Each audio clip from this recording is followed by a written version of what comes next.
जिस दिन ये इलेक्शन हुआ और सारा मामला हुआ उस दिन भी आप दोनों हमारे साथ थे और उस वक्त एक अलग सूरत हाल थी। उस्मान डार साहब, तहरीक इंसाफ, इमरान खान साहब कहते हैं मेरी 23 साल की स्ट्रगल है इलेक्शन के रिफॉर्म्स के लिए, ट्रांसपेरेंसी के लिए, शफाफियत के लिए, धांधली के खिलाफ। इलेक्शन कमीशन ने आपके खिलाफ फैसला दिया, आपने इलेक्शन कमीशन पर तनकीद कर दी, फिर इस्तीफे का मुतालबा कर दिया। सुप्रीम कोर्ट ने इलेक्शन कमीशन का फैसला बरकरार रखा।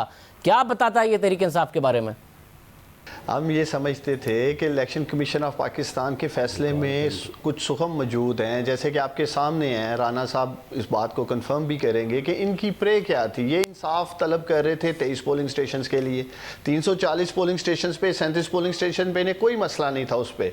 फिर बाद में ये 36 पोलिंग स्टेशन की अपील कर देते हैं इलेक्शन कमीशन ऑफ पाकिस्तान में, एप्लीकेशन दे देते हैं। किसी सतह पर इन्होंने पूरे हल्के के रीपोल की बात नहीं की थी।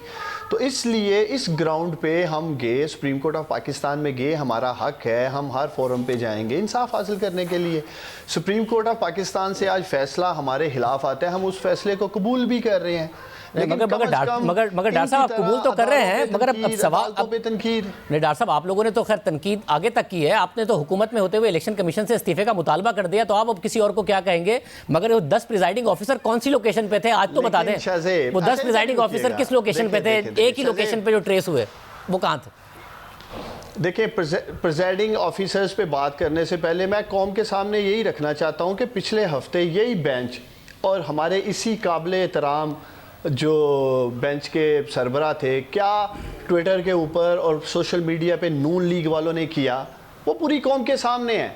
कम से कम मैं आपको PMLN का और PTI का किरदार दिखाना चाहता हूँ फैसलों के बाद। जब मरियम नवाज की ये आप दुरुस्त कह रहे हैं कि अदालतों के ऊपर ये नहीं होना चाहिए जो हो रहा है, बट जब मरियम नवाज की लाहौर हाई कोर्ट से जमानत हुई तो आपने ट्रेंड देखा था लाहौर हाई कोर्ट के जज के खिलाफ क्या था? लेकिन मुझे ये बताएं कि हमारी किसी लीडरशिप ने क्यों निकाला या हिलाई महलूक जैसे अल्फाज इस्तेमाल किए हैं, मुझे बताएं। इलेक्शन कमीशन से इस्तीफे का मुतालबा कर दिया सुप्रीम कोर्ट से, इसी जगह से। देखें वो क्यों किया, देखें हमारा मुतालबा था इलेक्शन कमीशन ऑफ पाकिस्तान की जिम्मेदारी है साफ और शफाफ इंतखाबात कराना। सेनेट में साफ और शफाफ इंतखाबात नहीं हुए। मगर डॉक्टर साहब इलेक्शन कमीशन के साथ जमीन फरोशी हुई। मगर डस्का में भी इलेक्शन कमीशन की जिम्मेदारी थी, वो आपकी वजह से नहीं हो सके क्योंकि इंतजामिया ने ताउन नहीं किया। तो आप IG को और चीफ सेक्रेटरी को फारिग करेंगे अब, जिन्होंने फोन कॉल्स भी नहीं उठाई उस दिन, क्योंकि सुप्रीम कोर्ट ने फैसला बहाल रखा। देखिए पहले अभी तो है डिटेल जजमेंट नहीं आई है सुप्रीम कोर्ट ऑफ पाकिस्तान से, लेकिन इलेक्शन कमीशन ऑफ पाकिस्तान ने भी जो सेट असाइड किया इलेक्शन, उन्होंने पंजाब गवर्नमेंट को सुना ही नहीं। एक तरफा फैसला था, बुलाते, सुनते, बाकायदा ट्रायल किया जाता, पता चलता ना। अभी आप बात कर रहे थे 10 प्रिजाइडिंग ऑफिसर्स की, ये सवाल सुप्रीम कोर्ट ऑफ पाकिस्तान में भी उठाया गया कि 25 फरवरी को इलेक्शन कमीशन ऑफ पाकिस्तान सारा इलेक्शन कुल अदम करार दे देता है। 27 फरवरी को शाहजेब जियो फेंसिंग की जाती है, प्रिजाइडिंग ऑफिसर्स कहाँ हैं? तो फिर किस बेस पे इलेक्शन कमीशन ऑफ पाकिस्तान ने सारा इलेक्शन सेट असाइड कर दिया? तो बहस दूसरी तरफ चली मगर अदालत ने इस एविडेंस के बगैर फैसला दिया है। अदालत ने भी कहा कि क्योंकि आपने समात में फैसला देते हुए इस एविडेंस को नहीं शुमार किया था तो अदालत ने भी नहीं किया। बट ये बता दें डॉक्टर साहब, इलेक्शन के लिए तैयार हैं? क्योंकि जो सर्वे आए हैं 2 से 9 मार्च के, उसमें गैलप हो, पल्स कंसल्टेंट हो, इप्सॉस हो, सब दिखा रहे हैं कि नून लीग आप पे लीड कर रही है। फिर मैं राना साहब की तरफ जाता हूँ।